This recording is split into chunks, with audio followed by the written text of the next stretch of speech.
امروز میخوام در رابطه با اختلال شخصیت خودشیفته یا همون نارسیسم صحبت کنم. اول از همه اینو بدونیم که اختلال شخصیت خودشیفته از داستان نارسیسم شروع شده. حالا داستان نارسیسم چیه؟ داستان نارسیسم از افسانه یونانی نارسیس نشأت میگیره.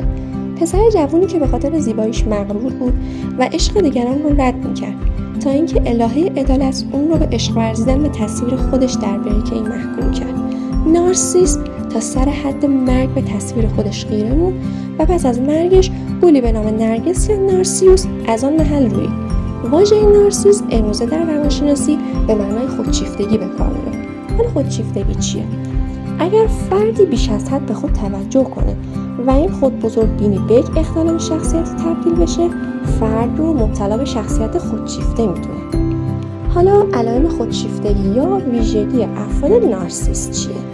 علائم خودشیفتگی و شدت اونها درجات مختلفی داره و در افراد مختلف متفاوته. ولی به راستی چطور خودشیفته ها رو بشناسیم؟ خودشیفته ها یه سری نشونه ها دارن. مثلا خودشیفته ها حس خود برتربینی افراطی و بیش از حد دارن. خودشیفته ها پرتوقعن و حس طلبکارانه نسبت به دیگران دارن. خودشیفته ها انتظار دارن همیشه از همه برتر و بهتر باشن.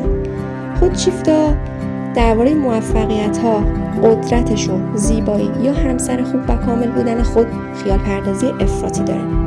خودشیفته ها معتقدن از همه برترن و فقط باید با افراد خاص همتراز خود نشست و برخاست داشته باشن.